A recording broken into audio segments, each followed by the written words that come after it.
Well, welcome.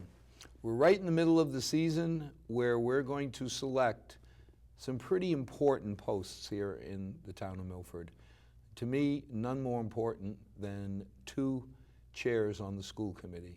You know, as I've said, anybody who's as old as I am remembers that by the time children hit high school, we were lucky to get an hour or 2 a night with them. And the school committee, the 7 people, put in an extraordinary amount of time, but their decisions, their policies, sculpt how 6 to 8 hours of our children's day is spent, and then, more importantly, how the outside world, the colleges and universities, view our schools and view our children. So, to me, there is no more important decision that you're going to make. I won't ask you to vote for any candidate, never have, not my place, but I will beg you to vote and to have an informed vote. So hopefully there's a number of debates that will be sponsored. There's shows like this. Take a few minutes, get to know each of the 4 candidates, and pick 2 that you believe will do the best for taking care of our kids, whether you have kids in the system or not. Because one of the biggest decisions people make when they're moving to a town is the quality of the school system. And that's going to affect the price of your home. Should you ever want to sell it, why you'd leave the center of the universe, I don't know. But you may have to someday. So enough pontificating. Let's start with an introduction to a new face for school committee, but an old friend of Milford government. Actually, thank you, Val. My name is Jim Ligor. For the folks that don't know me, I'm a lifelong Milford resident. I have spent 10 years on the Milford Personnel Board, a few of those as chairman, and I do have 2 boys in the system, Joshua and Jacob, and I have also been married for the last 18 years to my wife, Jill. So I'll start the show and end the show with the same question. Yep. Jim, I'm from Milford. Why should I vote for you? I think because of my experience on the Personnel Board, plus the fact that I am heavily invested in the school system, because I do have 2 kids in the system, I think plays an important role. I'm also involved in a lot of youth coaching, so I'm constantly talking to parents, listening to their concerns, hearing them speak about the school system, the reasons why they plan to stay, the reasons why they plan to leave.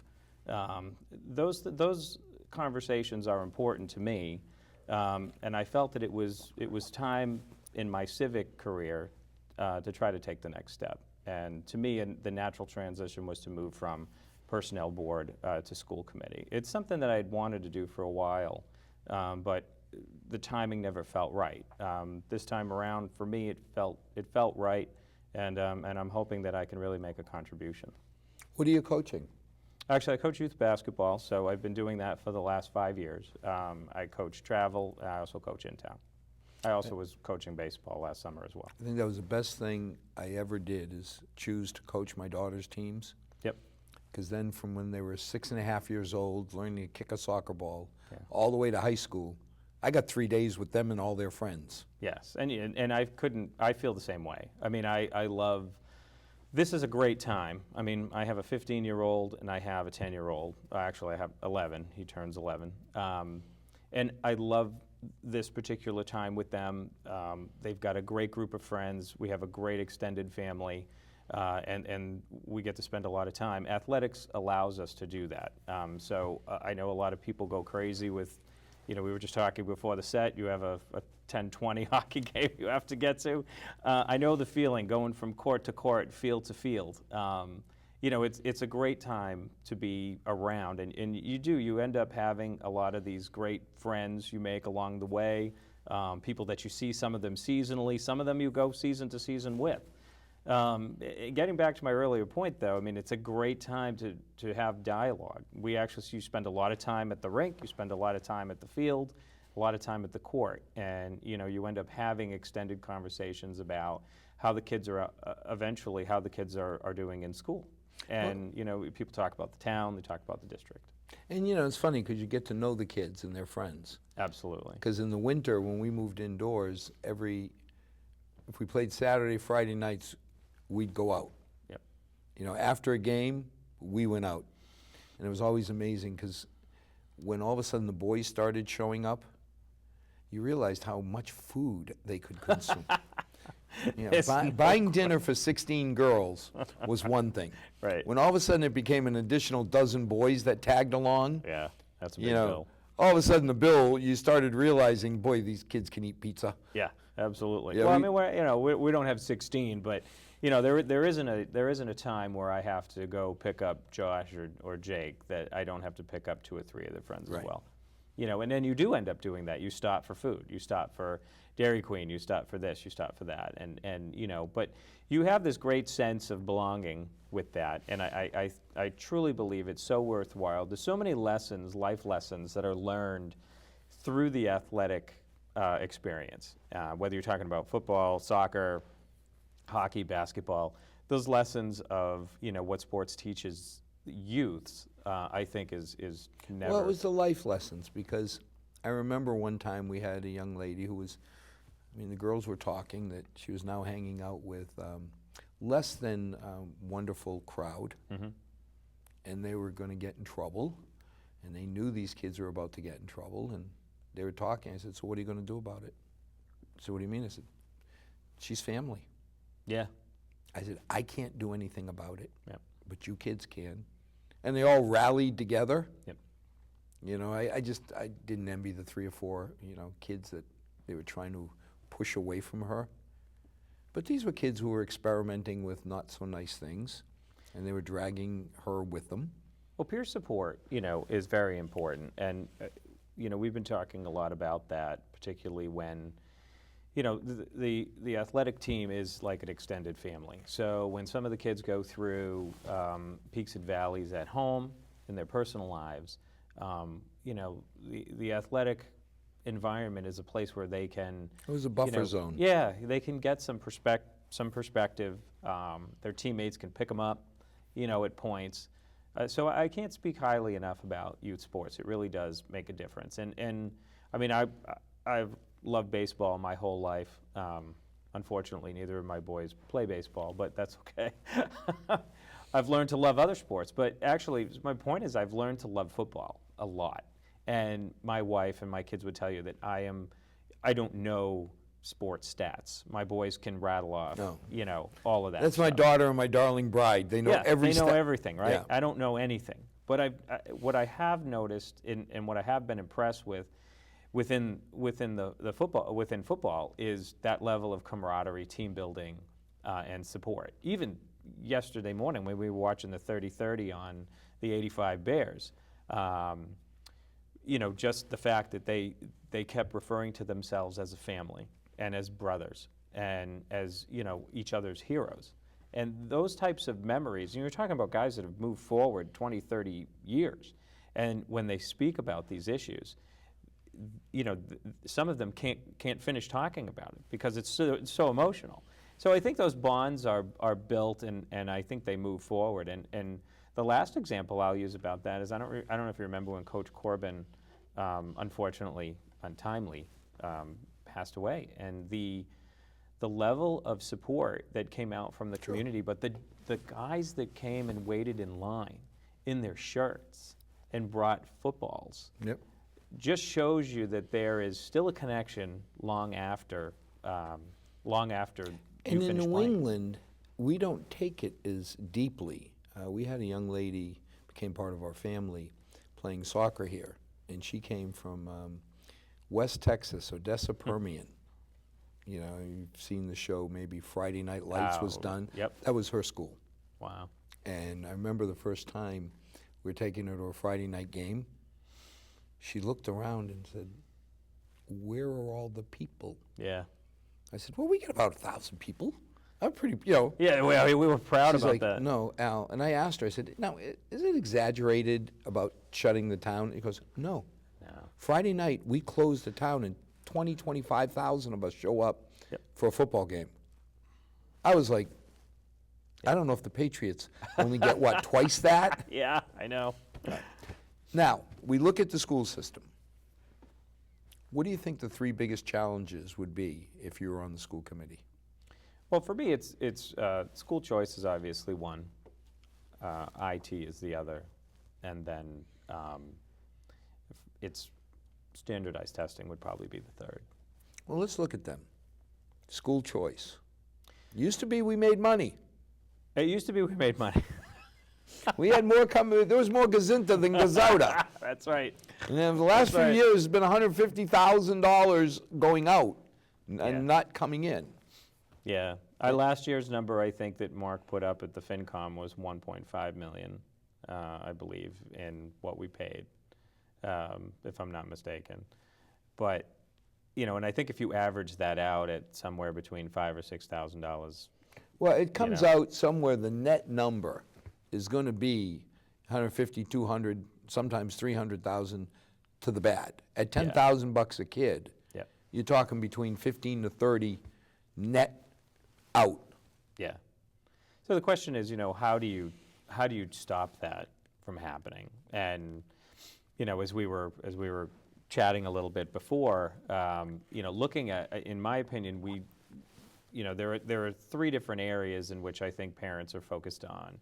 The academic component, I never want to underestimate the athletic component, because I think a lot of decisions are made coming to that crossroad at 8th grade. Do I want to go to Milford or do I want to go somewhere else? And then the enrichment piece of it. And I know that we compete pretty heavily with Blackstone Valley because, you know, I mean, they offer a fantastic curriculum. They offer a lot of options to go there. But we've got to get better, I think, or at least we've got to be constant at maintaining an outbound message as to what Milford does do well. Because I think there's a perception in the town or the community or the marketplace, I call it. Because when you or I were kids, you know, when did you have to go out and recruit students for public school? You didn't. You didn't. So now you find yourself really in a tactical marketing exercise every year. How do I maintain my current customer base, and how do I continue to grow it? So in this case, we want to stop the bleeding, in a sense, because we've got a lot of kids leaving the system. What do you think, overall, if we ask some of the parents, why are you leaving Milford? I think the perception, in my opinion, is that the academics are not there, and that is evident by standardized testing. If you look at some of the school systems, districts around us, you know, the average proficiency in math, science, and English is 95, 96, 97%. And you looked at us, and we were ranked. And this is just some studies that I found. You know, we're in the high 80s. So there's a driver within that percentage that's bringing our numbers down. I think people read that and they say, oh, it's a good thing we left, because look, we need to change the perception. If you look at the 5-year cohort average for Milford, it's a 93, 94% graduation rate. We've got college acceptance rates in the mid to upper 90s as well. But we're not communicating that to the community, so the perception is that, oh, you guys are really 10 points behind towns around you, so why would I want to send my child there? Is it valid? Is it a valid perception? Well, I think perception is perception. Perception is... Yes, perception I'm not asking is the perception valid, because I can be wrong, but my perception is mine. Exactly. Is it based on fact? No, I don't believe so. I don't believe so, and that's why I'm so interested in developing consistent outbound messaging on what we're doing. Because when I have conversations, and I mentioned spending hours at fields and courts, those are the dialogues that we have. So I say, oh, did you realize that we have a 94% graduation rate? Do you realize that we have 20 or 30% of the graduating class going to D1 and D2 schools? Oh, no, I didn't. Oh, well, we do. But I had to go, but it's a pull system, so I had to go look all that information up. And I'm not saying that the current administration isn't doing what they should be doing. The current administration does a fantastic job. This is a give us you're tired, you're hungry, you're poor environment. We're not, we're not. Well, I brought it up with one of the other candidates where I remember going into 8th grade, because that's really the big decision. That is the big decision. And back then, quiet and shy Tommy Davern. I remember I mean, if you ever saw somebody who took the ultimate pride in doing his job well, it was Tommy. Middle School East was his fiefdom. Period. And he didn't care, well, he did care, but He wouldn't let any external forces get in the way of him taking care of the kids he was in charge of. Right. So I was on the council, and the test scores had just come out. And I went in one night, just before the meeting, I said, Tommy, why do your scores suck? Knowing that if I wanted to, poke the bear, Yeah, that would have done it. it did. And I remember his visceral reaction was, because you're ignorant.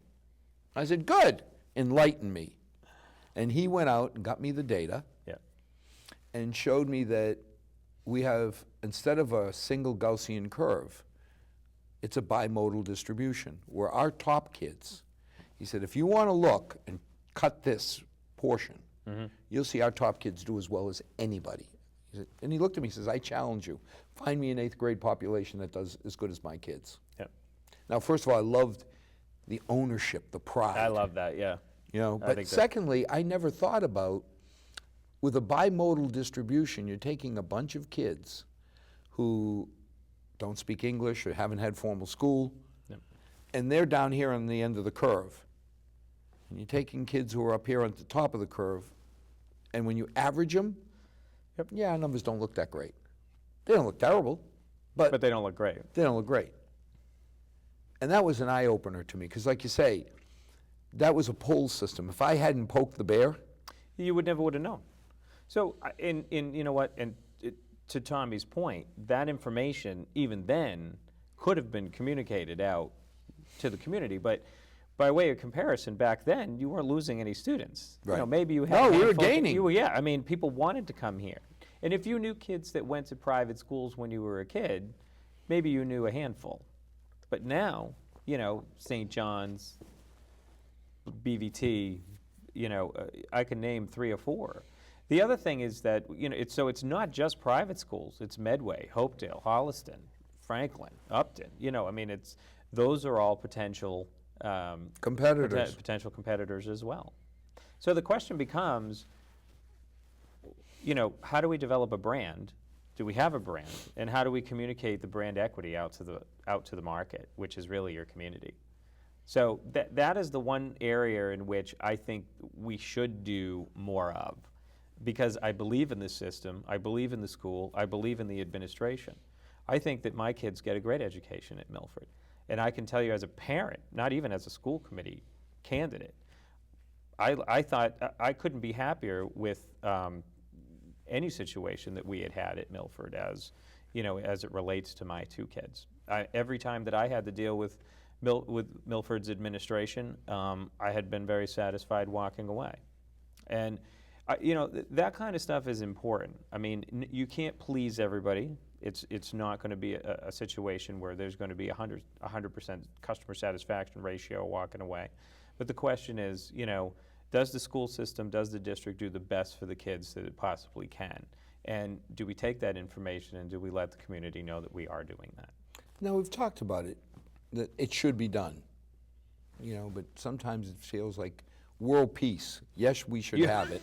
Cure hunger, yes. Everyone. Cure hunger, yes.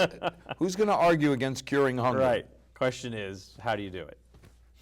How would you approach it? If you got on the school committee and they said, okay, you complained about it, Right, you own it. you own it. And I mean, that's, you know what, and that's totally fair, because I have been trumpeting it. But I would ask for a subcommittee, I would ask for some volunteers to work on how do we pair out data within the 3 target areas that I just talked about: academics, athletics, and enrichment. And how do we come out with a go-to-market strategy on how we can enlighten the community on what we're doing that's good? And I wanted, so really what it is, it's a perception changing exercise. I don't really need, there's nothing wrong with the academic infrastructure or the educational infrastructure of the district. All I want to do is tell more people about it. I want to tell more people about all the great things that we are doing. Because again, I don't think that they know. And I think that's the problem. And when it comes down to making the decision, they're making it either on hearsay or just assumption. And if you're going to make a decision to move your child out of if you want to look at our numbers and then you're still not satisfied, I respect that. Go ahead, move your child if you think that you're going to put them in an environment that is going to be superior to where you are currently. But if you're going to listen to 2 or 3 people or make an uninformed decision, that's our fault for not communicating the correct information to you to make the decision you need to make. So number one would be get the message out. Number one for me would be get the message out, yeah. And I would ask if they let me do it, and I would happily do it. And even if I don't get a seat, I would still happily do it as a volunteer, just because I just feel that strongly about it. So yeah, I'm interested in getting the message out and coming out, developing ways or channels to consistently communicate what we're doing. Second challenge? Well, I've had some excellent conversations with Pete Boucher about the athletic complex. And again, it's a very similar situation, only Pete is actually taking the bull by the horns in a lot of ways. He is tweeting, he is using social media, he is all about rock the hawk. I mean, God bless him. He's already doing, 50% more than what we had ever done before. And really what I want to do in that situation is I want to just help him get that word out, because building a winning athletic complex, and I know it sounds cliche to say, but the school's football team speaks volumes about the school. So a lot of schools are judged, or the opinions are judged based around either the football team or the baseball team. But by and large, it's football. And if you have a winning team, there's notoriety that comes along with that. People stay in winning programs. You look at the school choice percentages for Holliston that have 2 Super Bowl victories, under their belt playing at Gillette, and it's virtually 0. So those are messages that you want to get out, you want to communicate, because I think the needs of the parents who are looking at the athletic piece of this with a little, finer tooth comb are interested in seeing the results of what the athletic program is doing. But now, what more could we do? We got a nice new field. Yep. I believe facilities are tweaked. The facilities are nice. No, to me, it's still an issue of messaging. I mean, I would want to see, regular appearances by by athletes of the month on local shows like this. Get them out. More coverage from the media. More visibility on WMRC. More communication on social media through Milford High's Facebook pages or tweets, or there's other pipelines that we can take to the community to communicate what the athletic complex is doing. Pete is just one of the guys that's already begun to make that charge, or to take charge of that. I think that there needs to be additional resources to help him out, to help evangelize what is going on in the sports complex. What other sports programs do you think need attention? Well, I'm not quite sure it's the rebuilding of the program. I know the coaches are doing that, and I have a lot of respect for Coach Todd and Paul Pellegrini, who does a great job with the baseball team and the baseball system. I really think it's just, Milford had a banner year this year. I mean, Joe took the team to over 500. I just felt that should be communicated out to, the community more. I think we should have done or had some level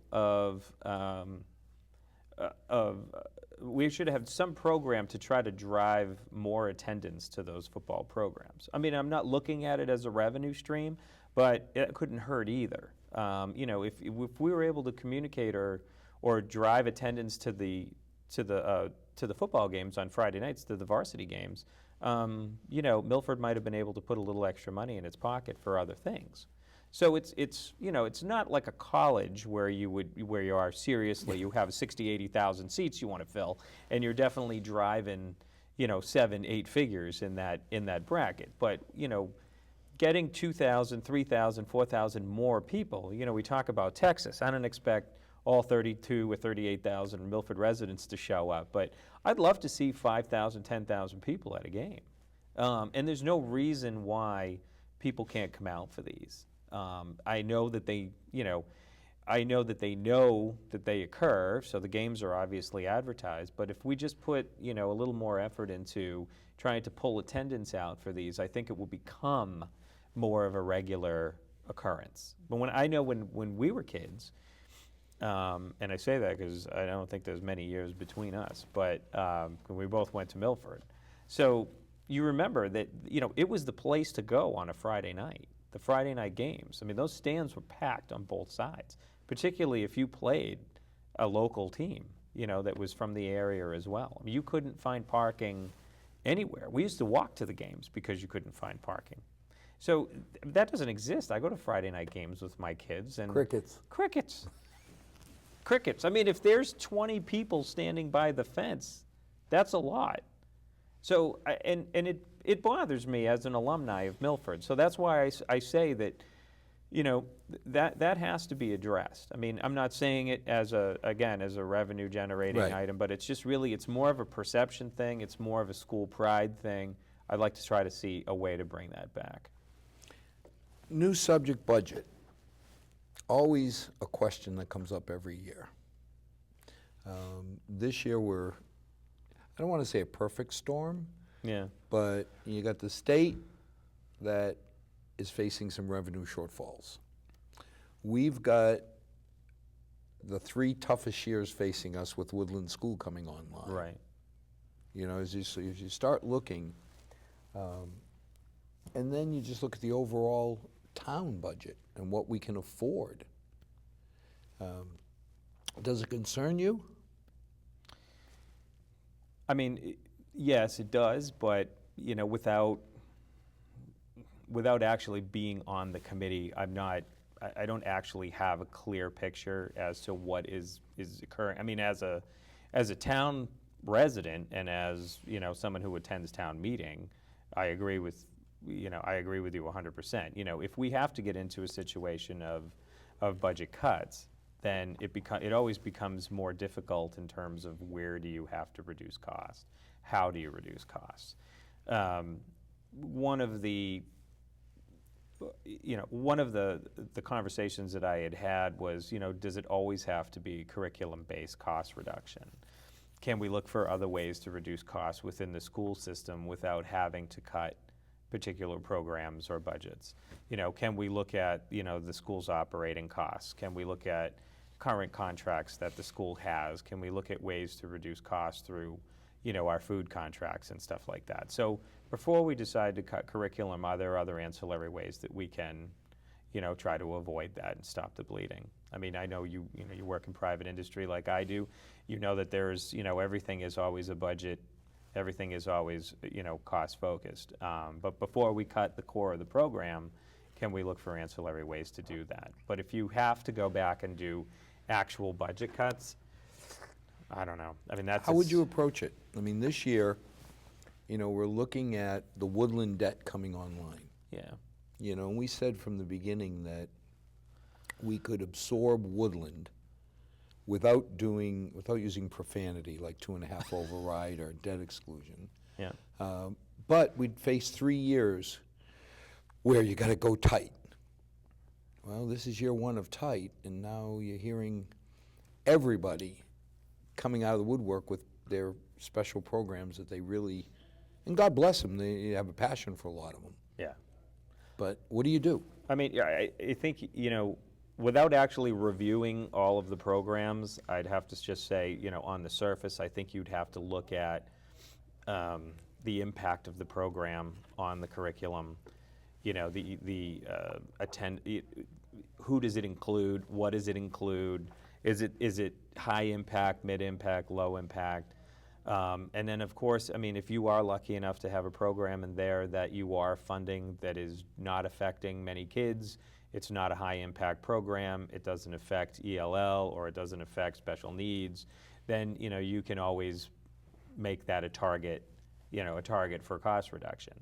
It's very, very difficult to have those conversations. Everybody, as well feels that their programs are extremely valid, extremely needed, and if you're the 6 kids taking advantage of it, you and your family do too. You and your family do too. So that is never an easy conversation because because no one wants to cut any programs. I mean, it's just, the idea of education is to try to help everyone. We want to help whoever comes into the district. But you do, unfortunately, like you said before, cure hunger. Okay, how much does it cost? Universal health care, great idea. How much does it cost? At the end of the day, when the curtains close, you've got to talk about money. And unfortunately, like I said, I can't give you a completely educated answer right now because I don't know what would be on the table. And of course, it's more than just a quantitative decision. Right. It's qualitative on top of it. And sometimes those 6 kids, the needs of those 6 kids outweigh whatever, the chorus or, special funding for, golf or something. I don't, I'm just making it up. But, you've got to stay focused on where the impact items are. So, I think at the end of the day, you have to maintain educational integrity for the curriculum. And if it means that some of the ancillary stuff has to fall off, nobody loves to do it, but if it's business, it's business, as you have to say. Now, Middle School East is a hot topic. Yeah, very.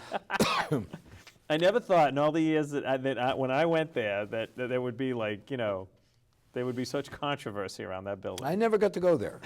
I went to, the front building that's gone. Yes, that's St. right. Mary's. Yeah, I went there for exactly 3 hours. I was enrolled in St. Mary's, and when my mother got home, she found me on my front step. And when she asked me, "What are you doing home?" I said, "Well, the young lady next to me got hit with a big ruler for talking.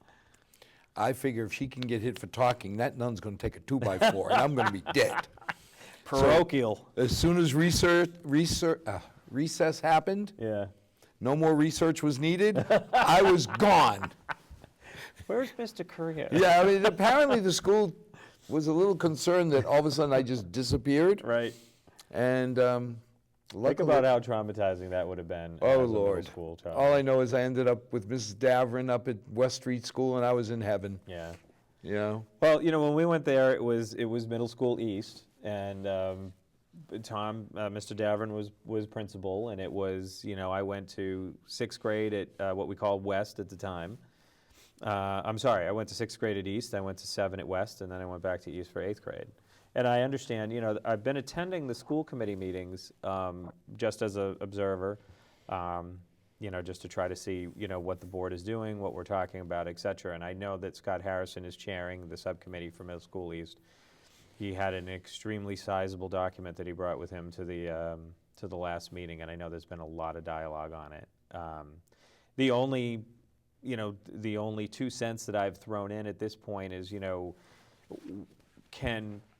is there an opportunity to revitalize the building for the curriculum for the district? I brought it up on Kevin and Al's show earlier. Is it possible to put enrichment activities in there to give us some level of, I don't want to say, I hate to use the word competitive in an educational environment, but can we put some level of enrichment in there that will give us some leg up or ability to offset school choice to schools like BVT and other areas? Well, when you look at the high school, what year did you graduate? 88. You're a youngin'. A youngin'. When we first graduated out of there, first class was 74. Yeah. I remember because I was in it. When I look at the school today, from a footprint, we haven't changed it. No, it's never changed. And as I meant, Josh went there in 8th grade last year, and I, when we would go on parent-teacher night, it has not changed in the entire time that, and I've been out of school for a while too. I will say that the need for that gymnasium is vital. I know Len Morcone runs a phenomenal program with community use and in-town basketball and travel and whatnot, and then the Middle School East gym is used constantly.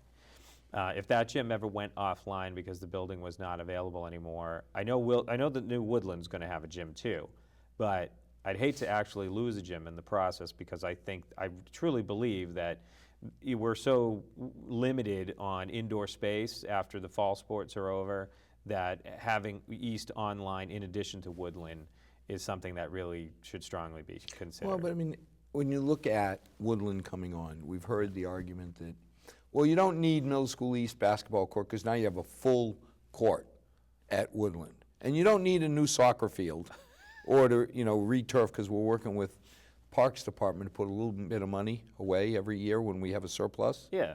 So that 3-4 years go by and all of a sudden you got enough money tucked away that you can go re-turf a field and get 2 fields use out of 1. Yeah. But to go backwards, I don't see how it serves the town or the kids. Well, I mean, just because we're bringing on a full court at Woodland, the new Woodland, there's still a junior court at the old school now. Yeah. So, and I believe that's going away. Right. Once you knock the building down, or whatever they're going to do with the building at that point. So, I'm still not up a gym. I'm up a bigger gym. But even if you were up a gym, I guess my point is, there's an incredible demand, as you mentioned. Absolutely. Absolutely. For indoor, for outdoor, because of lacrosse, because of soccer, all these sports that are coming on. Yep. Jacob plays in a select league in Medway for lacrosse. He just started. It starts over the winter.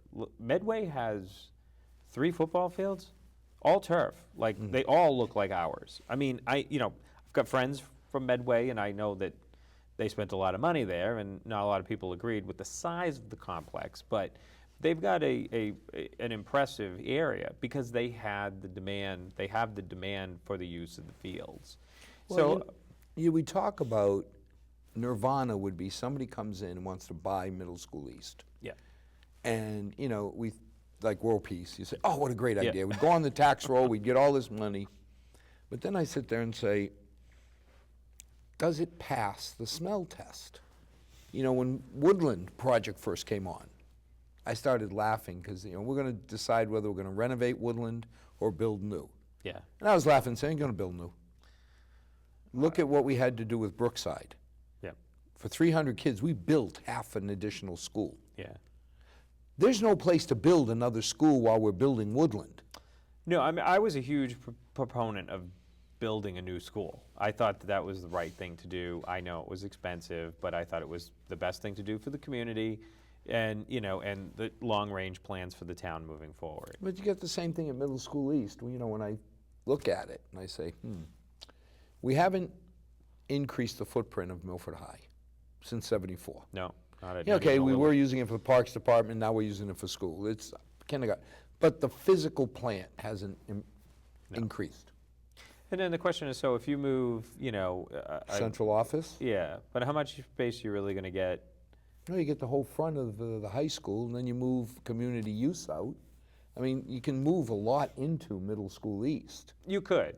I mean, is it revitalized? Can you revitalize that area? I mean, so central administration, essentially Bob's office, you get back, and then you'll get administrative offices back. But then, can you turn that into educational footprint? I don't know, but that's kind of that's the question I'm asking. But Middle School East is already, even though it's old, it's still educational footprint. So, can we use that footprint to further the to further the curriculum? That's all I'm saying. I mean, I understand that there's opportunity there to make money, and the town. My gut feeling says Nirvana, like World Peace. Yeah. They're not going to find somebody who comes in, gives us enough money. I mean, once you lose a school building, you lose a school building. I mean, I would rather keep it. Sure. I would just rather keep it. Well, and Town Hall is sort of when Paul Revere built it. Right. There was. You had plenty of room. Paul was a busy dude. He was busy. He liked Milford. Yeah. Because he did a lot of stuff back then that we have to now finally admit needs to be updated. But, I could see Middle School East keeping the gym, turning it into central office or some programs, community use or some programs, and Town Hall. Yeah. I mean, look, if maybe there's outsourced opportunities there as well with community colleges and stuff like that. But the high school, the high school used to offer community colleges in the evening, and I don't think that they offer that anymore. And I thought that was a great way to drive some extra revenue for the district. Because it's still a very nice campus. It's accessible. There's lots of parking. I used to take a few night classes there myself. So You know, there are other ways to drive some revenue for the district using the, you know, the current facilities that we have. But I just feel that, you know, once you have a school building, if you give that up, you're not going to get it back. Right. So I think we need to be very careful about just having the dialogue of, can we really can we really use this again? Can we revitalize the footprint? If we can't, okay, then let's talk about revenue opportunities. And again, I know Scott's doing a fantastic job at driving all of that dialogue. I'm probably beating a dead horse by saying all of this because it's already been spoken.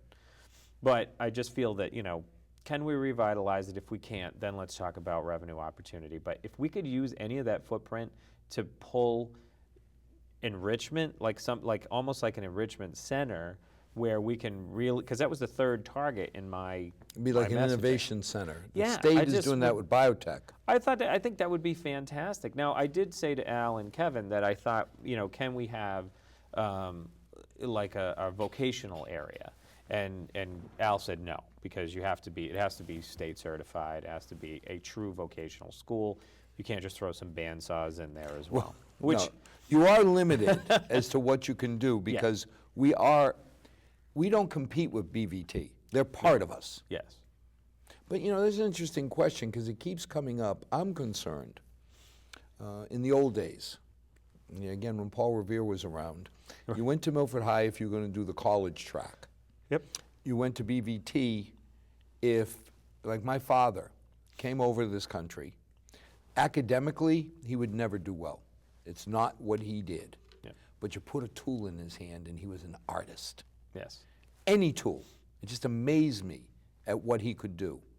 I get worried, and if you have any comments, I'd welcome you expressing them. What do you do with the kid who is like my dad, an artist with his hands, with her hands? Yep. Actually, I couldn't agree. We just had this conversation at my house. I know two kids like that. And we had that conversation because, you know, that child needs to go to a BVT. But they're not going to get in. But they're not going to get in. If you're not the top no. 10, 20% of the class, Right. you're not going to get picked. No, and Al and I were talking about that when I was on his show. I said, you know, 290 kids, 300 kids graduated last year from BVT. Only 80 didn't go to college. Right. So where are all your apprentices and your journeymen that you're supposed to be turning out back into, you know, into general population so they could go to work for Griffin Electric or, you know, or an auto body shop or places like that? I mean, it's not happening. And when we were kids, you know, if you knew you weren't going to college, you went to If you knew BVT. you wanted to be a carpenter, an electrician, you know, somebody dealing with, you know, duct worker, you knew where to go. You knew where to go. If you want to learn how to weld, you know, finish What do carpentry. you do today if you don't have the academic rating? You're not going to get into BVT. No, and that's a problem. I think that curriculum does a disservice to those kids because they don't have a place to go. What ends up happening is that they stay in the current curriculum at Milford because we don't have a lot to offer them in that capacity, and they may or they may not continue to struggle at the current curriculum level that we have, and then maybe they go to college and maybe they don't, and if they don't, they go off to the work world, you know. And what have we given them to go off to the work world with other than a high school education? I mean, I know we have like hotel management and stuff like that, you know, and that's great. I mean, that's one step, you know, closer. But, you know, I'd love to have something to prepare someone who, you know, who wants to go and become an electrician, who wants to become a carpenter or, you know, a welder or something like that, HVAC. I mean, listen, most of the guys I know that own HVAC businesses have second homes, you know, at the Cape. Yeah. You know, so it's not like the days when it's like, oh, you're going to go. This is not, do I You know. learn how to do work as an electrician, or do I say, do you want fries with that order? Right, no. These no, are no. highly These skilled are highly people trained, highly who skilled are people. compensated well. Very well. And if you ever worried, or if you ever wondered, call an electrician and see what you're going to pay by the Absolutely. hour. Very lucrative, very intelligent people. You know, it's a stereotype that thought that, you know, Yeah, that but think those about guys- it. In the old days, you ran wires. Today, everything they're dealing with Yeah. is centrally controlled, microprocessor.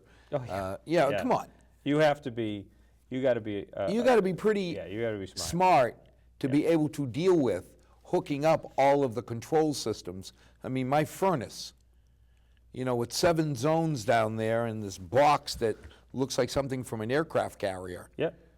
I don't know? touch any of that stuff in my house. I mean, I've got a couple of friends that are electricians, and thank God that I know them, because I call them up and say, can you come up and look at this? Well, my darling bride will tell you that anytime I try and do something like that, she ends up having to pay first the tradesman to undo what I did. And then the ER. fix the, forget the ER part. If I survive it, Yep. you know, he's got to bring it back to where it was broken, Right. and then fix the fix it. original. Yeah. But you're right, and that's a critical element in what's going on right now. And there are kids that slip through the cracks, and I'd love for Milford to be able to have an opportunity for them to catch them and to give them some level, you know, some skill set to move forward. And again, I'm not saying that we aren't moving in that direction, because hotel management and other vertical programs that, you know, Bob and his team have put together. You know, I truly believe in Bob's roadmap.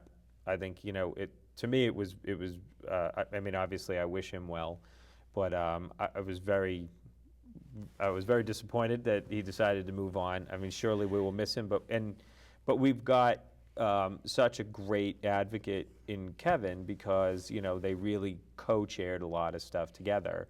So to me, I love the idea that you had all of this continuity and the buy-in in the roadmap already. Well, I mean, now you look at Kevin, you say, okay, if you really want to do service to the town, find your successor. Yeah, and I think that Pat challenged him to do that. And so he's got, you know, he's got an action to take there, and I think that he's, you know. Yeah, not that we want to push him out. No. How wonderful was it that, you know, and Bob leaving to me is a happy bummer. Yep. I'm happy for him, I'm happy for the him. family. Yeah, absolutely. But I'm bummed that we're losing him. Yeah, me too. But to have Kevin just kind of step in and say, yeah, you know, let's see, what's the big change? Well, he'll probably get a desk. Right. You know, Bob has no desk. Bob doesn't have a desk. Right? So now Kevin will probably, the big change will be he'll get a desk. He'll have an actual office. Right. And, you know. But you know, I am a huge proponent of succession planning, and I believe that if you're going to bring somebody into the organization and you're going to work with them and you're going to develop them into becoming senior leadership, that when the leadership opportunity opens up, you should give it to them. You mentioned IT. Yes. Thoughts? So, you and I both know that the town has some IT shortcomings. We've got some antiquated, we've got a few antiquated systems in the town that need to be addressed, and we've got some antiquated systems within the district that need to be addressed. As we were talking earlier, the component that I think that we should look at is traditional hardware costs versus virtualized environment. You know, I would like to propose maybe looking at a cost versus a cost-benefit analysis to give you an idea as to, you know, should we be putting money into the traditional hardware infrastructure, or should we be outsourcing the virtualization of the district to a third party like TierPoint or someone like that in a VM environment?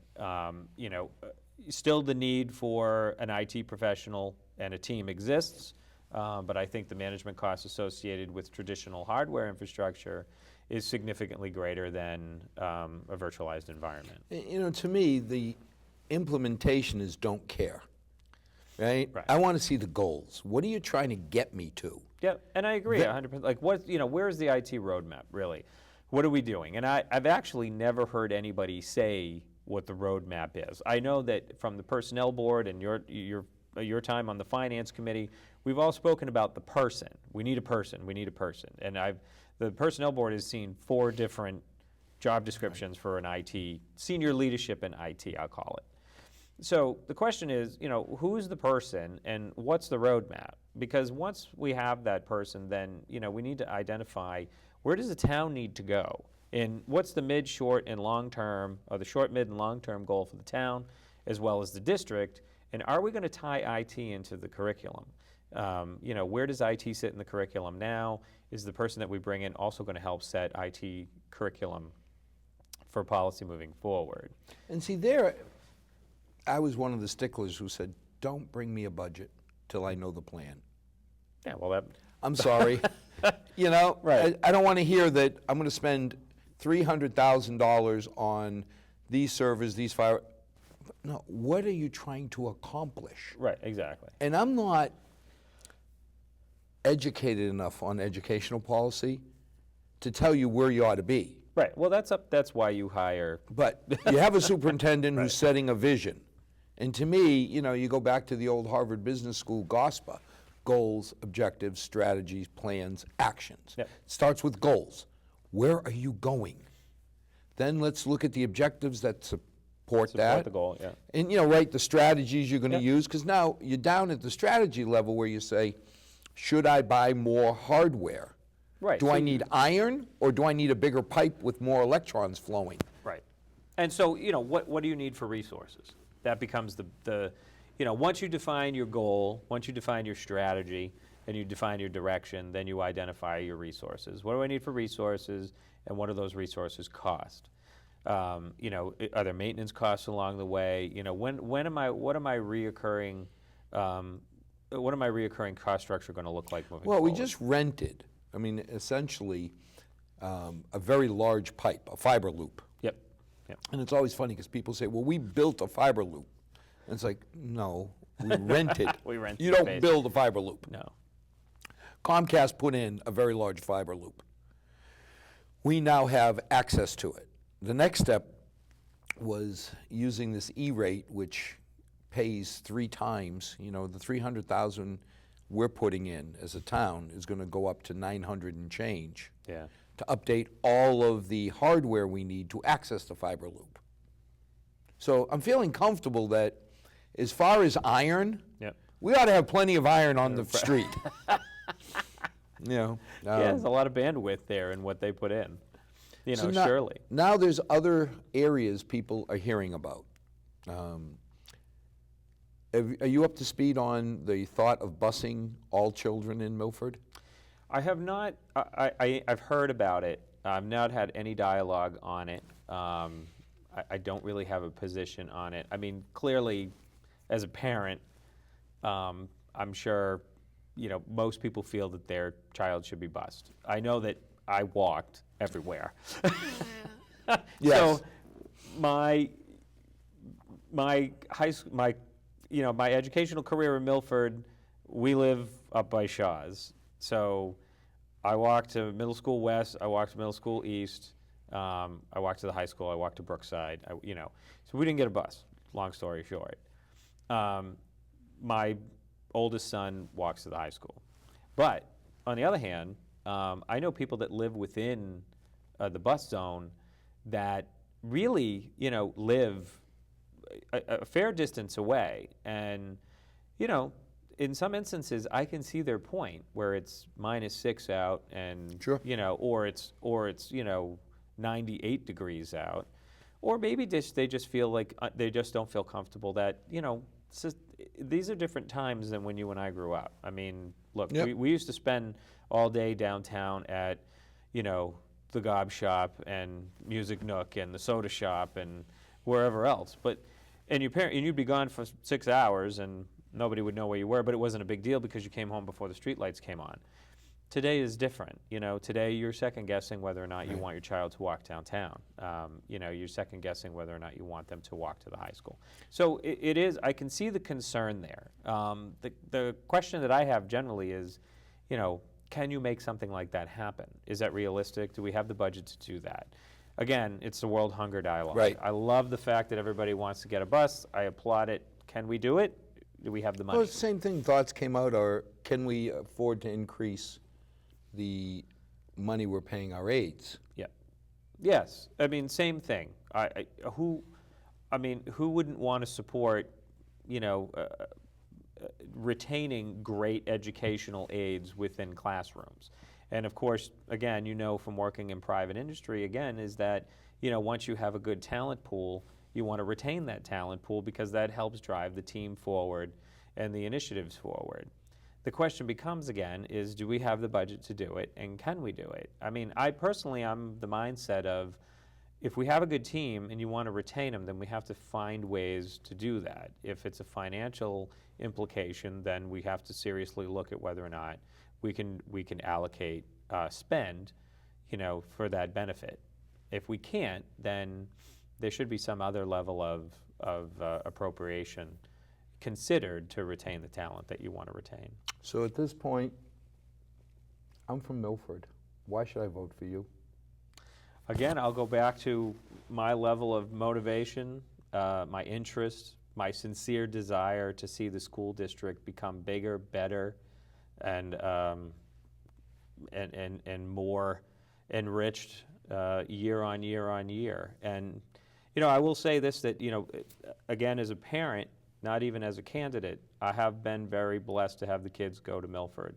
I believe in the district. I believe in the roadmap that the front office has set. And as a school committee member, I would want to help continue to push the district forward. Well, as always, we thank everybody that's willing to come up and stand up and say, I'll help. Too many times you hear, as you mentioned, misconceptions, but you get people who will complain about something but won't put their hat in the ring and stand up and help. So to all four candidates, I say thank you for being willing to giving part of your life and really dedicating time to helping our kids. And to the 6 loyal viewers that we have watching, as always, I'll never ask you to vote for any candidate, but I will beg you to vote and cast an educated vote. Watch the different shows around, whether it's the Town Crier, the Citizens from Milford, the Senior Center, wherever you have a moment. And we'll be putting these shows up on YouTube under That Milford Show. So if you got a few moments, learn about the candidates. Pick 2 who you believe will do the best for our kids. And if you don't have kids, who will do the best for our town, because that'll affect your property values. But most importantly, these 2 people are going to help set the direction that 6 to 8 hours a day of your child's life will be taken up, and then set the vision that colleges will really be evaluating your children on, so it'll have an effect on their whole lives. As always, thank you for watching. Thank you for helping on the personnel board and now as a school committee candidate. Thank you very much for having me. May God bless. May tomorrow be a better day than tonight. And thank you for joining us. Thank you, Al.